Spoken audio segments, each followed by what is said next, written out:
حضرت قاری صاحب دامت برکاتہم العالیہ جو ہم سب کے بڑے ہیں، استاذ الاساتذہ ہیں، دارالعلوم دیوبند جو ایشیا کی عظیم دینی درسگاہ ہے اس کے موقر استاد ہیں۔ حضرت قاری صاحب دامت برکاتہم نے آج کی اس مجلس میں نعت ہی صرف نہیں پڑھی ہے، میں بہت گہری ضرب لگانے جا رہا ہوں کہ آج کے نعت خواہوں کو ایک سبق پہ حضرت نے عطا کیا ہے، سبق لینے کی ضرورت ہے۔ اشعار یعنی حسن تعبیر سے مکمل معمور، لہجے میں سادگی، اور بالکل اس کے مصداق ہے کہ دل سے جو بات نکلتی ہے اثر رکھتی ہے، پر نہیں طاقت پرواز مگر رکھتی ہے۔ آج کل نعت خواہوں کی جو صورتحال ہے وہ لہجہ، گنگنانا اور اشعار کا مصرے کا تکرار، پھر سنو پھر سنو پھر سنو، اور سماعت معذور ہونے لگتی ہے، اس درجے تکرار پایا جاتا ہے۔ حضرت قاری صاحب دامت برکاتہم پڑھ رہے تھے بہت سادے لب و لہجے میں۔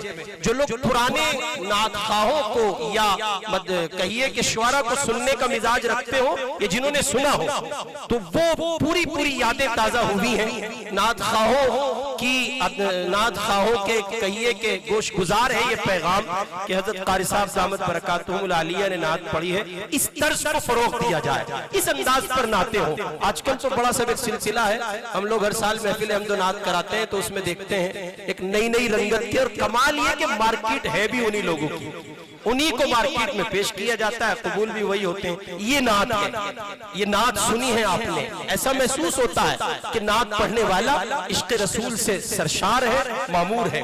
بالکل اس طرح پڑوسی ملک پاکستان میں ایک رائٹر گزرے اشفاق احمد، ان کے دوست تھے سلطان راہی، ان کے دوست تھے رفیق احمد صاحب۔ اشفاق احمد صاحب کو سلطان راہی نے فون کیا، راہی کو قرآن پڑھنے سننے کا بڑا شوق تھا، بہت اچھا پڑھتے تھے، اور ویسے وہ فلمی دنیا میں کام کرتے تھے۔ تو اشفاق صاحب کو فون کیا اور کہا کہ آپ تشریف لائیں، آج ایک چھوٹی سی مجلس عشائیہ ہے، آ جائیں۔ عشاء کے بعد آگئے، کھانے پہ بیٹھے۔ اس کے بعد وہ محفل اور مجلس کا جو سلسلہ شروع ہوا تو راہی صاحب نے کہا، اشفاق صاحب نے کہا کہ ہم دعوت کے بعد بس یہ چاہتے ہیں کہ آپ ذرا قرآن سنا دیں۔ اور وہ قرآن پاک میں سورہ مزمل کی تلاوت بڑی پیاری کرتے تھے۔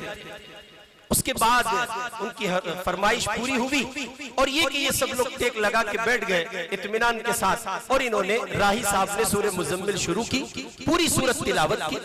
اس کے بعد مزید فرمائشوں کا سلسلہ رہا کہ اور پڑھے، تو انہوں نے کہا ایسا کرتا ہوں، میں نہیں پڑھتا، میرے ایک مہمان ہیں رفیق بھائی، ان سے پڑھواتا ہوں۔ تو وہ ایک پرانے آدمی، چادر نہیں، کشمیری شال نہیں، آج کل تو بڑے سب نخرے ہیں صاحب، پگڑی بھی ہے، رومال بھی ہے، پھر ایک چادر بھی ہے، پتہ نہیں۔ اور یہ نوجوان بچے جب ایسا کرتے ہیں تو بڑا عجیب لگتا ہے۔ وہ پرانا کھیس کی تعبیر سمجھتے ہیں نا، دیہات کے لوگ بیٹھے ہوں گے، وہ کھیس اوڑے ہوئے رفیق بھائی بیٹھے ایک کونے میں۔ تو کھیس والے بزرگ سے انہوں نے کہا کہ رفیق صاحب آپ پڑھیں۔ تو انہوں نے کہا انہوں نے سورہ مزمل کی تلاوت کی ہے، میں کوئی اور سورت پڑھ دیتا ہوں۔ انہوں نے کہا نہیں، آپ بھی یہی سورت پڑھیں۔ یہ سامعین نے فرمائش کی۔ اب اشفاق صاحب کے جملے، بس 2-3 جملے۔ اشفاق صاحب نے کہا اس کھیس والے بندے نے کھیس اتار کے الگ رکھا، اس دیہاتی انداز کے آدمی نے، دیہاتی وضاقتہ کے بندے نے کھیس اتار کے الگ رکھا اور سورہ مزمل کی تلاوت کی۔ ایسا لگ رہا تھا ہم 14 صدی پہلے کہیں بیٹھے ہیں، قرآن اتر رہا ہے۔ کیا سما تھا، بہت سادہ لب و لہجہ۔ پھر جب تلاوت مکمل ہوئی تو اشفاق صاحب نے راہی صاحب سے کہا کہ آپ کا لب و لہجہ تو بالکل نیا ہے، لیکن انہوں نے جو متاثر کیا ہے وہ دل کی زمین پہ دستک دے گئے۔ تو راہی نے جو جملہ کہا وہ حضرت قاری صاحب کی نعت سن کر حضرت کی خدمت میں عرض ہے، اور بالکل میں تو یہی محسوس میں نے کیا تو عرض کر رہا ہوں۔ راہی نے کہا میں سورہ مزمل کی تلاوت جانتا ہوں، میں سورہ مزمل کو اچھا پڑھنا جانتا ہوں، اس کی تلاوت جانتا ہوں، اس کے فن سے واقف ہوں، آداب تجوید اور اس کی رعایت سے میں واقف ہوں۔ یہ میں سورہ مزمل کو جانتا ہوں، یہ سورہ مزمل والے کو جانتے ہیں۔